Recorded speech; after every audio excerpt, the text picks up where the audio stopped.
Tragedi Iman yang Kandas. Bersama saya Paulus Wiratno dalam acara Making Life Better. Saudara pendengar, alangkah bahagia hati saya pada hari ini karena saya bisa mengunjungi semua pendengar yang ada di dalam negeri maupun yang di luar negeri. Nah, perlu saya memberitahukan bahwa Making Life Better ini sekarang sudah bisa didengar lewat HP atau iPad atau tablet yang lain. Cukup dengan mendownload aplikasi Making Life Better dan saudara bisa mendengarkan di mana saja, kapan saja. Yang penting gadget atau smartphone saudara terhubung dengan internet.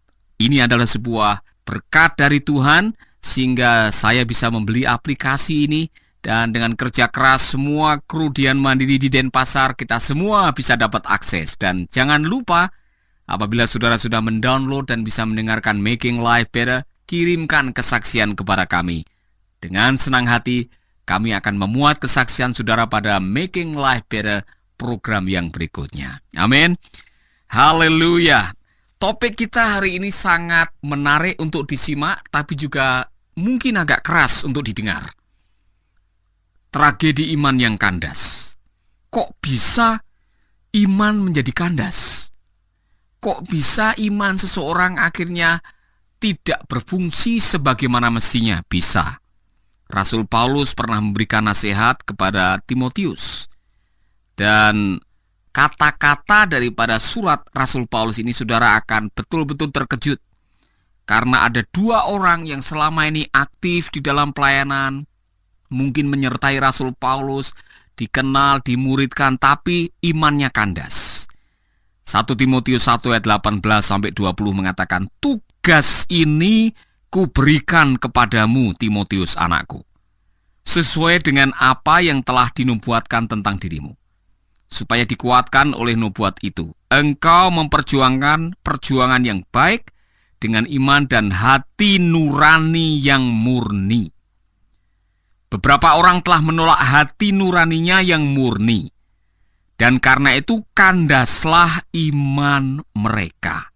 Di antaranya Himenius dan Alexander, yang telah kuserahkan kepada iblis, supaya jera mereka menghujat. Waduh, ini susah untuk dipahami ayat ini. Saya hanya ingin mengangkat masalah iman yang kandas. Peristiwa yang dialami oleh Himenius dan Alexander juga dialami oleh orang-orang lain. Seorang rohaniawan ditemukan tewas gantung diri setelah perselingkuhannya diketahui beberapa majelis gereja. Beberapa bulan yang lalu saya juga mendengar dan melihat di televisi kalau ada guru ngaji dengan keji memperlakukan santri-santrinya dengan tidak senonoh, mencabuli mereka. Bukan 1, bukan 2, 6.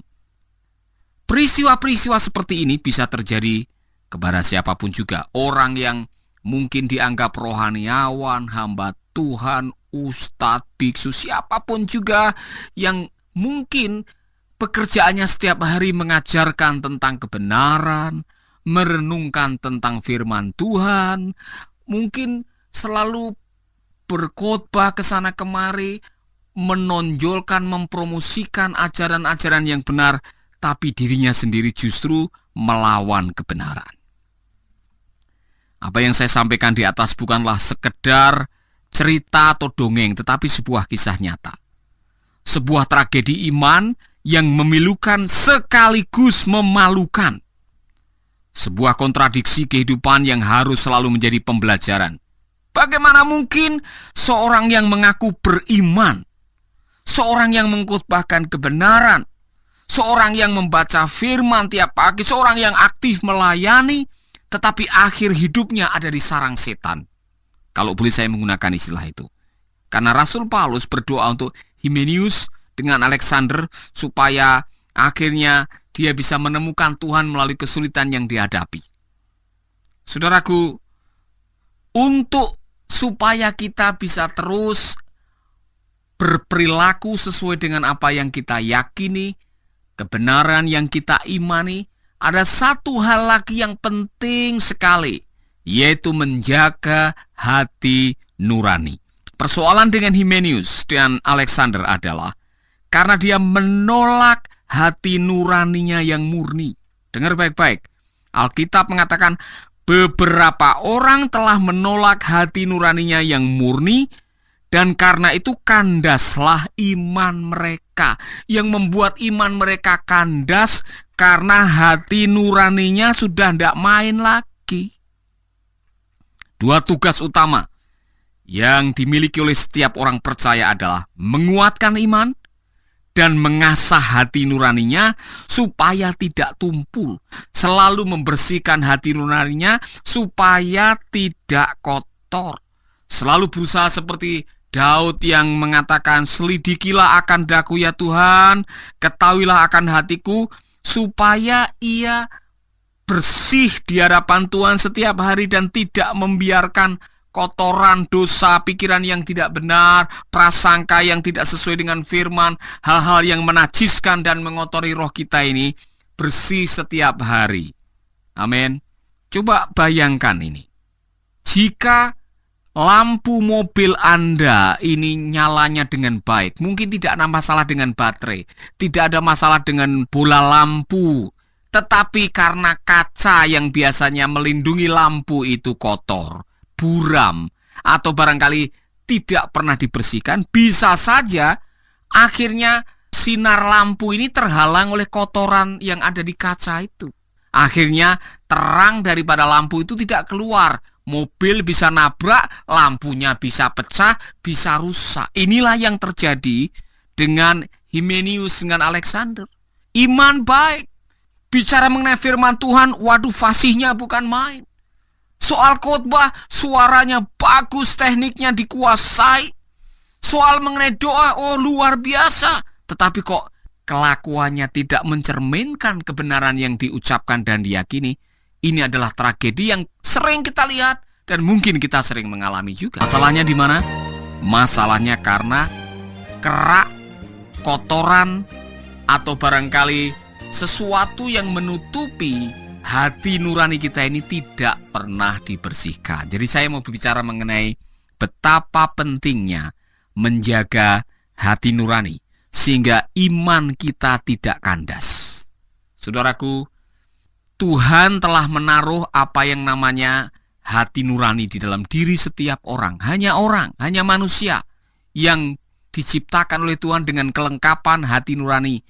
Sehingga orang yang di dalamnya memahami kebenaran yang diyakini, pada waktu dia melakukan sesuatu yang bertentangan dengan hati nuraninya, akan ada konslet di dalam dirinya. Ada sesuatu yang menuduh, ada rasa tidak tenang. Masih ingatkah waktu saudara pertama kali melakukan sesuatu yang tidak berkenan? Saya masih ingat waktu pertama kali saya mau mencuri buah salak miliknya Mbah Renteng. Waktu saya masih umur mungkin 7 atau 8 tahun. Saya rasa ada perasaan menuduh. Rasanya hati ini dag-digduk pada waktu mau mencuri apa yang bukan menjadi milik saya. Saya tahu mencuri itu salah. Karena orang tua saya mengatakan, hei jangan mencuri mencuri itu salah. Guru agama saya di sekolah juga mengatakan tidak boleh mencuri. Saya pernah melihat ada pencuri-pencuri yang akhirnya dipukuli di kelurahan waktu itu. Sehingga kita diajari jangan mencuri. Mencuri itu salah. Nah pada waktu saya mau mencuri, kebenaran yang saya yakini itu menjadi saksi, menjadi hakim yang tidak bisa disuap. Kalau kita melakukan apa yang bertentangan dengan keyakinan kita, konsletlah di dalam diri kita. Itulah yang namanya hati nurani. Hati nurani adalah hakim yang paling jujur, yang tidak bisa disuap, yang tidak bisa dibujuk, yang tidak bisa direkayasa. Dia akan mengatakan kebenaran. Tapi masalahnya, kalau hati nurani ini tidak pernah didengar, kalau suara yang menuduh tidak membuat kita rasa bersalah, kalau kita melakukan pelanggaran kok nyaman-nyaman saja, tidur nyenyak, makan enak, rasa tidak tertuduh, kita harus waspada. Kemungkinan kita mengalami masalah hati nurani sudah mulai tumpul, tidak tajam, tidak lagi bisa membedakan mana yang benar, mana yang salah, mana yang boleh, mana yang tidak boleh, mana yang dikehendaki oleh Tuhan, mana yang dilarang oleh Tuhan, mana yang haram, mana yang halal. Ketika kita tidak mampu lagi membedakan mana yang benar, mana yang salah, kita akan bermasalah dengan hati nurani kita. Saudaraku, saya tidak tahu dengan saudara, tapi saya mau belajar dari Rasul Paulus yang pernah mengucapkan satu kalimat, hati nurani saya murni dan saya berani mempertanggungjawabkan hati nurani saya. Rasul Paulus sudah belajar betapa pentingnya menjaga kemurnian hati nurani. Supaya apa? Iman tidak kandas. Amin. Oh, saudaraku, saya mau mengajak saudara untuk coba mengikuti nasihat firman Tuhan seperti Daud. Daud punya kebiasaan yang baik. Setiap malam sebelum tidur, dia merenung dan membuka hatinya di hadapan Tuhan. Selidikilah akan aku ya Allah. Ketahuilah akan hatiku. Supaya tidak ada sesuatu yang mengganjal. Tidak ada kesalahan yang menjadi penyumbat doa. Tidak ada pelanggaran-pelanggaran yang akhirnya membuat hati ini mengeras dan tidak peka terhadap kebenaran dan kesalahan yang seharusnya kita perhatikan. Mungkin saudara mengatakan, Pak Paulus, sudah lama saya mengalami masalah ini. Saya dulu pernah ke gereja, saya sering membaca firman Tuhan. Akhir-akhir ini kok hidup saya jadi seperti ini? Saya tidak tahu. Saya ingin melakukan yang baik.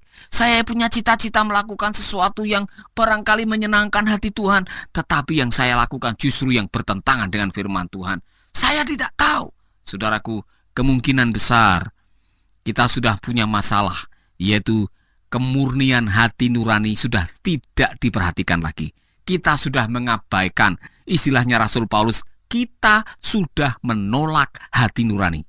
Atau boleh dikata, kita sudah tidak lagi memperhatikan ketulusan hati kita, tidak mau mendengar apa yang menjadi hakim yang adil tadi, suaranya tidak kita perhatikan. Akibatnya kita yang akan celaka karena perbuatan kita. Lalu bagaimana? Apa yang harus kita lakukan? Kita harus berbuat apa?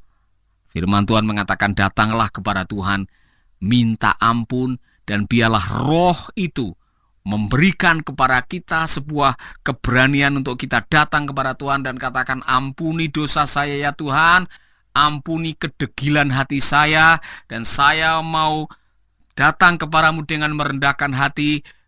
Sucikan hati saya, sehingga saya boleh layak kembali, dan engkau menghidupkan kembali roh kami, dan saya bisa mengenal kebenaran. Kalau saudara tidak bisa, kalau saudara mengalami masalah, datanglah kepada hamba Tuhan. Mintalah dibimbing oleh seorang hamba Tuhan, sehingga saudara mengalami kebangunan rohani dari dalam hati saudara. Amin. Saya ingin berdoa buat saudara. Kalau hari ini saudara punya masalah dengan masalah hati nurani, saya ingin berdoa agar Tuhan memberikan kekuatan kepada saudara, keberanian untuk tulus datang kepada Tuhan. Ampunilah saya Tuhan. Dan saya akan berdoa seperti Rasul Paulus, supaya Tuhan melalui rohnya memberikan kepada saudara roh hikmat dan pewahyuan, sehingga mata hati saudara terang, sehingga saudara bisa mengetahui pengharapan apakah yang ada di dalam Kristus Yesus Tuhan kita. Amin. Haleluya. Mari kita berdoa. Bapa kami di dalam surga, kami mengucap syukur karena kebenaran firman-Mu adalah ya dan amin. Aku berdoa agar firman ini menjadi pewahyuan yang akan mengubahkan hidup kami. Kalau ada di antara pendengar sedang bergumul dengan masalah hati nurani yang sudah tidak murni, sudah tidak didengar, hati nuraninya sudah mulai tumpul, seperti tidak merasa tertuduh waktu melakukan kesalahan, ajari kami ya Tuhan untuk menjadi peka. Bersihkan hati nurani kami dengan kuasa darah Yesus, dan kami akan kembali dibaharui, dan kami bisa menyebut Engkau Aba ya Bapa, dan roh-Mu akan memimpin kami kepada kebenaran dan menginsafkan kami akan dosa. Dengan demikian kami menjadi orang-orang yang peka, dan kami rindu dipakai oleh Tuhan. Di dalam nama Yesus kami berdoa. Amin. Amin. Tuhan memberkati saudara. Sampai jumpa di edisi yang berikutnya. Sahabat, Anda baru saja mendengarkan program Making Life Better. Hubungi kami di 0811 3901 144 atau 0811 3901 140. Mari dukung pelayanan Making Life Better melalui rekening BCA 6690300525. Sekali lagi, 6690300525. Atas nama Paulus Wiratno. Terima kasih, Tuhan Yesus memberkati. Making life better, making